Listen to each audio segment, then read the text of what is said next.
Radio Kosova. Stetoskop. Emision për shëndetësi.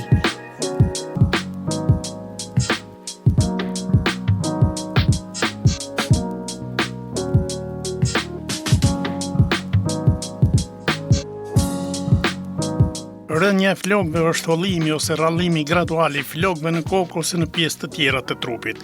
Ky është një nga problemet më të zakonshme që njerëzit përballen duke prekur miliona burra dhe gra në mbar botën. Flokët dhe të gjitha çimet në trup kanë një cikël jetësor. Flokët zakonisht jetojnë për disa vite dhe bien pas një kohe të caktuar. Një çime e re prodhohet nga rënja dhe fillon të rritet. Me fjalë të tjera, të gjitha çimet kanë një shkallë të caktuar humbjeje dhe një shkallë të caktuar të rritjes së re. Nëse këto janë në ekuilibër me njëra tjetrën, domethënë nëse rënja e flokëve është më shpejt se sa ardhja e re, atëherë flokët në atë zonë gradualisht do të rrallohen. Në këtë rast kemi të bëjmë me rënje të flokëve ose alopecia. Flokët përbëhen nga çimja si dhe folikuli i flokut që është rënja e tij. Folikuli i flokut është një zgavër në formë të një qeseje prej vetëm disa milimetrash që gjendet në fund të rënjës ku flokët formohen dhe rriten. Rritja e flokëve është ciklike, ato rriten, qëndrojnë dhe bien. Pra çdo person humb rreth 50 deri në 100 qime në ditë, gjë që është normale. Por nëse ndodh një rënje më e madhe e flokëve, atëherë cikli i flokëve është prishur. Në këtë rast duhet të konsultoheni me një dermatolog. Pra rënja e flokëve do të jetë tema e këtij emisioni, për çka do të bisedojmë me doktor Lek Muhaxherin, dermatolog. Doktor Lek Muhaxheri, mirë se erdhën në emisionin Stetoskop. Përshëndetje, mirë se u gjeta.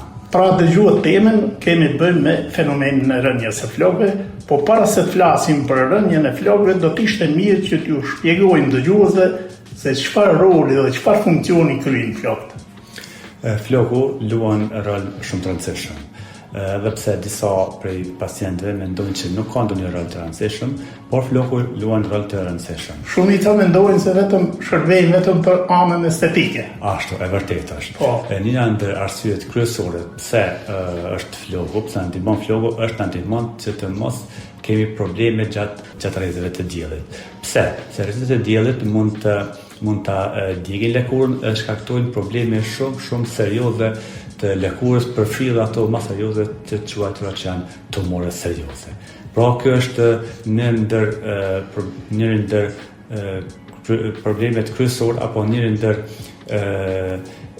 gjërat kryesore që janë të flokut. Pastaj mbeturinat, pastron kokën me mbeturinave, edhe shumë problemeve të tjera. Fenomeni i rënjes së flokëve është dukuri mjaft e shpeshtë. Kemi të bëjmë pra me një fenomen që është i shpeshtë tek të gjitha moshat. Pse ndodh rënja e flokëve? Rënja e flokëve është e vërtetë që ndodh te shumë mosha, më e shprehur është te mashkujt, edhe ato prej moshës 30 vjeçare tutje, rënja e flokëve është 30% bin flokët. Ndërsa pas moshës 50 vjeçare, rënja e flokëve rritet më e madhe, përfshi 50-60%, e në moshën 80 vjeçare rënja është më e madhe e flokëve. Ndërsa te femrat rënja është më e vogël e flokëve, flokët bin më pak, ndërsa te fëmijët më pak. Sa i përket përqindjeve, përqindja më e madhe te mashkujt është diku rreth 50%, që përfshin pjesa sipme e kokës, ndërsa te femrat rënja e flokëve përfshin diku 40% të rasteve, të gjitha rasteve në përgjithësi, dhe rënja e flokëve përfshin pjesën e verteksit. Ndërsa pjesa 10% e përfshin vetëm pjesën e fëmijët më shumti. Sa i përket fenomenit të rënjes së flokëve, ka shumë faktorë që ndikojnë në rënjen e flokëve. Ato faktorë mund të jetë hormonal, mund të jetë faktorë metabolik, mund të jetë faktorë stresues, pastaj traumat emocionale, pagjumësia, problemet me dhëmë dhe shumë procese të tjera ndikojnë në rënjen e flokëve. Sigurisht se rënja e flokëve ose ndrrimi i çimeve të flokëve bëhet në periudha të caktuara, por kur kemi të bëjmë me rënje të flokëve? Kur duhet të shqetësohet një individ se ka të bëjë me rënje të flokëve? Zakonisht është normale, bin rreth 50 deri 100 qime në ditë. Nëse rënja është më e madhe se 100 qime në ditë, atëherë duhet të shqetësohemi dhe të mendojmë pse kemi problem me rënjen e flokëve. Dhe në ato raste duhet kërkuar ndihmën e mjekut apo jo? Po në ato raste kërkohet ndihma e mjekut që shërtohet dhe të shihet se pse po ndodh ky fenomen i rënies flokëve, atë kategorizohet në cilën kategori hyn ky problem i rënies flokëve. Unë siç tregova edhe më herët, problemi mund të jetë edhe metabolik, hormonal, stresi, traumat stresuese, traumat emocionale, të shohim se ku është problemi i këtij fenomeni të rënies së flokëve. Sidomos zakonisht kur pacientët vinë në klinikën tonë, së pari pyetjen e parë të cilët ne ja bëjmë pacientëve është se ç'është i kanë familjarët kokën, ç'është kanë familjarët. Faktori gjenetik luan rol të rëndësishëm. Po, faktori gjenetik luan rol të rëndësishëm në rënien e flokëve. Atëherë duhet të kategorizohet, nëse është problemi gjenetik, atëherë mirën masa tjera, që mos ndodh rënia e flokëve në moshë më të re. Dihet se problemi gjenetik nuk është që mund të ndalet, por kemi faktorë tjerë, ose tjetër edhe faktorë të brendshëm që ndihmojnë për rënien e shpejtë flokëve. Këtë na duhet ta ndërprejmë që të mos ndodhë rënia e flokëve në mënyrë drastike ose të shpejtë. Në rast se kemi të bëjmë me faktorin gjenetik, do thotë nuk ka mundësi mjeku ndihmojnë këtë drejtim. Sa përket faktorit gjenetik, na mundën me ndihmu me trajtimet të cilat i posedojmë këto. Tash në kohën e fundit e kemi edhe transplantin e flokëve, të cilët jemi vetëm kemi filluar me transplant flokëve, atëherë pavarësisht prej trajtimit e ndalim këtë proces të rënies së flokëve edhe ndihmojnë që mos të vinë flokë në mënyrë të shpejtë apo në mënyrë drastike. Ju thatë se ky fenomen të femrat është shumë i rrallë. Pse kemi të bëjmë me këtë dallim tek gjinit? Arsyeja është për shkak hormoneve. Zakonisht hormonet androgjene, po fshin tash edhe testosteroni është më shpesh te mashkulli se sa te femrat. E kjo arsye është për shkak se pasi që te mashkullit prodhohet androgjenet pak më shumë, kjo është arsyeja se pse te mashkullit ndodh rënia e flokëve më e shpesh se sa te femrat. Kjo është problemi i androgjeneve. Doktor, sa është vështirë të bëhet diagnostifikimi i rënies së flokëve? Sa përket diagnostikimin e rënies së flokëve, nuk është edhe aq i vështirë që të diagnostikohet. Në momentin e ardhjes së pacientit këtu, atëherë ai na tregon ankesat të cilat i ka tani për problemin e rënies së flokëve.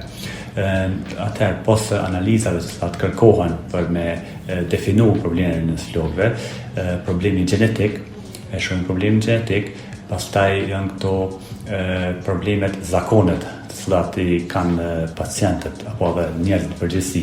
Çka bën pjesë zakonet? Zakonet bën pjesë ushqimi, pagjumësia.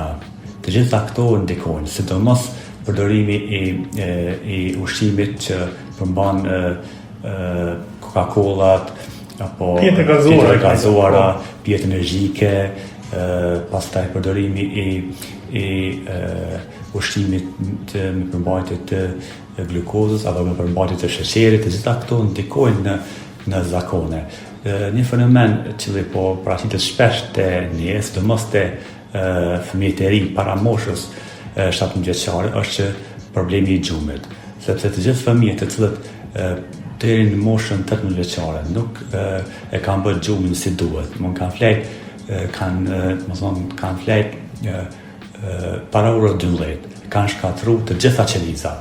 Të gjithë fëmijët, përfshirë personat para moshës 18 vjeçare, po kanë pagjumësi edhe po rrinë kanë pagjumësi edhe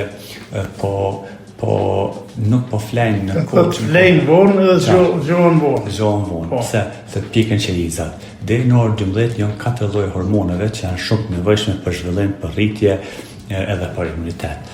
Pas orën 12 të hormone rritja atyre ulet niveli i rritjes së tyre dhe kjo do të thotë që pastaj mbesin qelizat e papjekura. Këto qelizat e papjekura ndikojnë në çdo nivel qelizor, në çdo pjesë të trupit, sidomos në flokë, duke ndikuar në problemet gjenetike të cilat të vinë më herët se sa që duhet. Kjo është problemi që nuk kanë qenë të pjekura qelizat. Dhe kjo është një zakon shumë i shpeshtë të njerëzit, sidomos në popullatën tonë. Doktor Deko, është evidente se në tregun kosovar kemi preparate të ndryshme, shpeshherë ndoshta edhe me cilësi dyshimta, që shiten për parandalimin e rënies së flokëve. A bën për të orën këtu apo jo? Jo, ato nuk do të përdoren. Së pari, duhet që pacientët apo personat apo njerëzit që kanë probleme me rrjen e flokëve të konsultohen me një dermatolog, me një profesionist që i përket asaj fushë. Dermatologu, përpos që bën ekzamenimin, përpos që kërkon analiza laboratorike, atëherë ne këtu e kemi edhe trioskopin. Trioskopi është një preparat me të cilën shihet rrënja e flokëve, folikuli edhe rritja e flokëve. Pastaj në bazë asaj ne vendosim se çfarë lloj substanca, çfarë lloj tretmani duhet ta përdorin te pacientët, të cilët kanë nevojë për stimulim edhe rritje të flokëve. Pa rezultat në analiza, pa problemin gjenetik dhe pa shqetësimit me trioskop, nuk mund të vendoset një diagnozë e duhur. Pastaj kur vendoset diagnoza e duhur dhe mund të vendosim me tretmanin me çfarë lloj tretmani të veprojmë. Substancat që cilat po shitin tash në për shumë vende të ndryshme, edhe të përfshi edhe substancat në mënyrë popullore që cilët e quajmë ne, ato mund të ndikojnë negativisht. Sepse nëse një pacient ka probleme me të flokëve dhe ka përdorur substanca jo të duhura, atëherë mund të keqësohet.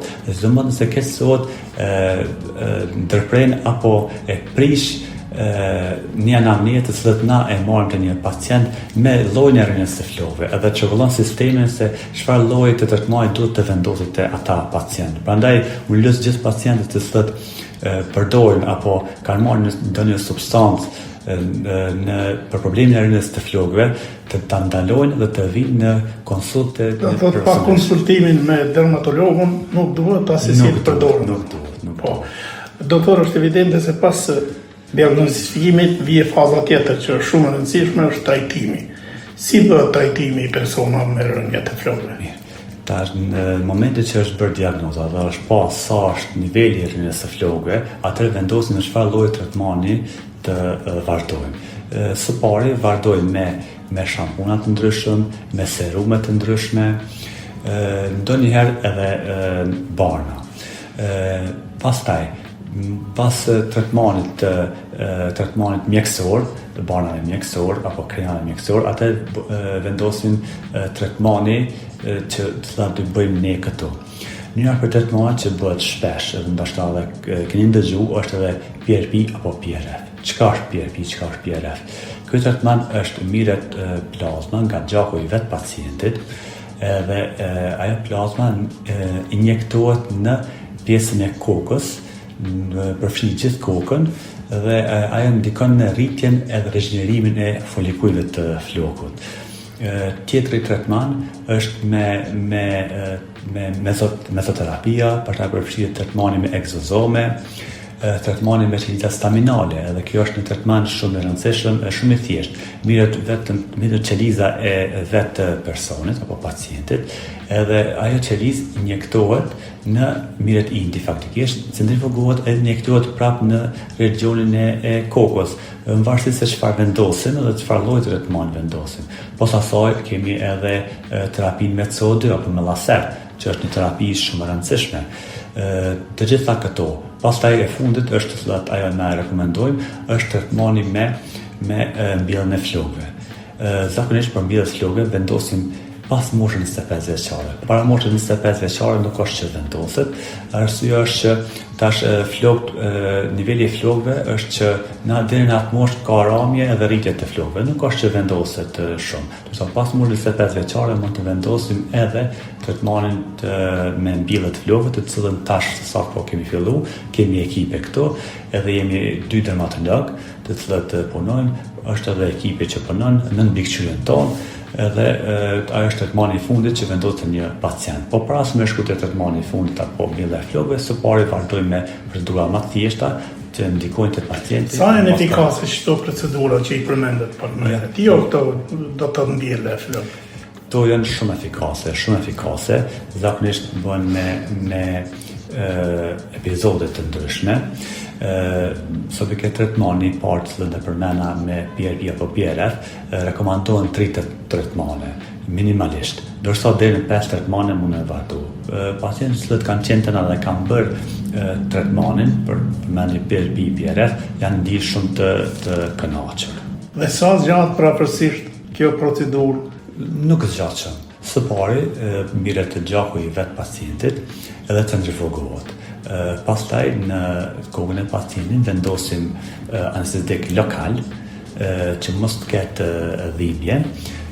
Pastaj bëhet injektimi. Injektimi nuk zgjat shumë, dikon mund të jetë 30 minuta, mund të jetë deri në 1 orë, kënë varë për fushët që ka pacienti. Po ka njerë pacientët përposhtë se kanë një fushë të ramit të flokëve, ata kërkojnë që gjithë fusha e kokës me flokë të bëhet injektimi me këtë preparat. Po nuk është që zgjatë shumë. Kryet e tëra me një seancë apo duhet më shumë? Zakonisht 3 seanca nevojiten minimalisht për të vendosur për me ardhe te një rezultati i gatshëm, rezultati i mirë. Dorsa 5 është më e duhura për me vepruar dhe me pa rezultatin. Kalojmë te mbjellja. Cili është kushti elementar që duhet ta plotësojë një pacient që të nënshtrohet mbjelljes së flokëve? Së pari do të dimë se ku është faqe problemi. Pse? Se nëse pacienti ka një problem të brendshëm, një problem hormonal apo një problem metabolik, atëherë nëse bëhet mbjellja e flokëve, atëherë nuk është që ka me pas sukses. Kushti i parë është terreni, si është terreni, a ka një skuqe, a ka probleme tjera, a ka probleme i gjakut. Kjo është kushti i parë të cilët duhet me vendosur në pacient për me pa terreni është i përshtatshëm për mbjelljen e flokëve. Se nëse ne i fillojmë mbjelljen e flokëve dhe kemi problem në terren, përfshi pjesën e kokës, ndonjë sëmundje apo diçka tjetër, atë mbjellja e flokëve nuk është që ka me pas sukses të madh, edhe pastaj normal edhe knatësia e pacientit nuk ka me qenë e duhura. Pse? Sepse ne kemi kry procedurën e mbjelljes së flokëve, po trupi i tij nuk e pranon mbjelljen e flokëve. Pse? Sepse ka shumë probleme tjera në pjesën e kokës, të cilat nuk e pranojnë edhe trajtimin. Në bazë përvojës suaj, çfarë faze zakonisht kërkojnë ndihmën e mjekut? Zakonisht tash kohët e fundit po kërkojnë fazën fillestare. Në kohë më herët nuk kanë kërkuar ndihmë për në flokëve, apo kanë kërkuar ndihmë deri në fazën terminale, kur nuk kemi çfarë të bëjmë. So tash në këtë kohë numri i personave që kërkojnë ndihmë apo kërkojnë një trajtim për në flokëve është ai që kërkojnë ndihmë në pjesë fazën më të hershme, sidomos në fazën kur vetëm kanë filluar problemi i rënies së flokëve, po dhe pacientët janë të vetëdijshëm.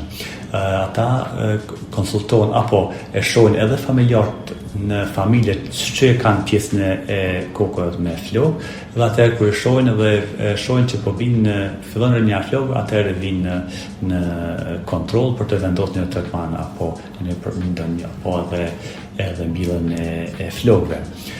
Gjithsesi, në momentin që shumicën e pacientëve kemi mashkuj. Tanë kemi mashkuj edhe ata më shumë kërkojnë në trajtim për rënien e flokëve.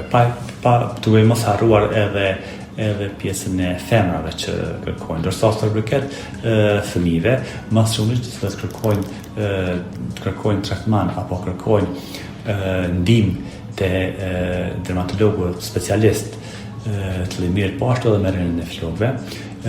Te fëmijët më shumë kemi sëmundje të shkaktojnë rënien e flokëve, të përfshirë edhe sëmundje mikotike, bollorçe apo njerëz që quhen edhe lish, sëmundje apo një problem tjetër. Do të mashkull dhe të femër më shumë është problemi metabolik apo problemi gjenetik edhe problemi androgen apo problemi hormonal. Këto të fëmijët më shumë sëmundje të tjera, të cilat janë shkaktuar të rënies së flokëve, por të fëmijët zakonisht ku e diagnostikojmë sëmundjen, largohet sëmundja nuk kanë rënie të flokëve. Doktor, sa gjatë procesi i mbjelljes së flokëve? Këtë varë për lokalizimit edhe vendit ku kemi të bëjmë me rënien e flokëve. Disa pacienta me një seancë, disa pacienta kanë problemin edhe pjesën e parietale edhe pjesën vertex, pjesën mbrapa të kokës, pjesën anësore. Atëherë shohim vendosim një pjesë një herë, pastaj pjesa tjetër të bëhet mbjellja e flokëve. Sa përket zgjatjes procedurës, këtë varë sa lloje të fijeve të flokëve vendosen dhe si pëlqejt pacienta, apo vendosë edhe vetë pacientin të lënë pjesën me pas mbjelljen e flokëve, se kemi pacientë që dojnë vetëm pjesën frontale, ose pjesën parietale, pjesën mbrapa nuk është që i pengon. Disa pacientë kërkojnë gjithë fushën, kemi varet prej vetë pacientit çfarë kërkon, edhe cila pjesë është që i pengon edhe dënë që ta bëj atë mbjellje që të mos ketë, zakonisht kanë edhe komplekse, kështu që çfarë pjesë më shumë këtë parë. Sigurisht se kjo është një procedurë që nuk shoqërohet me dhimbje, apo jo? Jo, nuk shoqërohet me ndonjë dhimbje maramense, sepse vendos anestezioni edhe pastaj ne fillojmë me mbjelljen e flokëve. Doktor, kemi hyrë minutat e fundit të emisionit dhe zakonisht për fund flasim për preventive. A ka mundësi të parandalohet rënja e flokëve?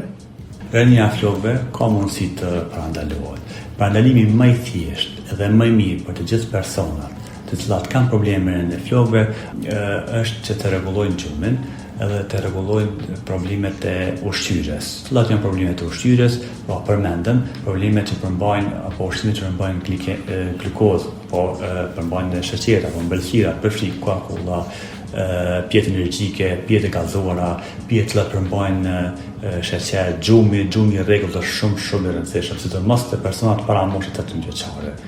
Kjo është një për procedurat më të rëndësishme të problemit përfshi jo vetëm trupin, po edhe problemit të rënjes flokëve. Prandaj unë ju bëj apel edhe them që të kujdesen për gjumin, të kujdesen edhe për ushqimin, që të mos kemi edhe rënjes flokëve. Sidomos edhe vitamina D. Vitamina D, të cilët nuk është që përmenda më herët, vitamina D është shumë rëndësishme. Një nivel i vitaminës D te një person, nivelin e ulët, po.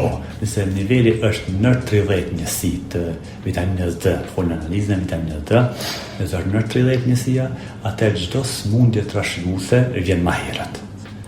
Edhe kemi të bëjmë me uljen e imunitetit. Prandaj, personat të cilët kanë vitaminë D dhe kërkojnë të kontrollojnë vitaminën D, nivelin e vitaminës D. Nëse vitamina D është në 30, të marrin terapi, të konsultohen me endokrinologun, çfarë lloji, farsasie të terapisë me marrë, që ai vitamina D niveli të jetë mbi 30.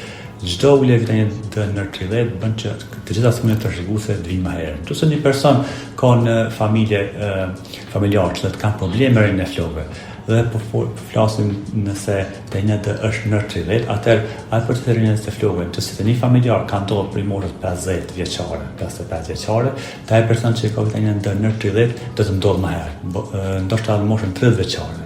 Pastaj nëse moshën 30 vjeçare ka vitaminë D ka filluar rënja e flokëve të një pacient, edhe fëmijët e këtij pacientit që janë moshë më të re dhe kanë vitaminë D në 30, rënja e flokëve ndodh edhe më herët, përfshin moshën 25 vjeçare.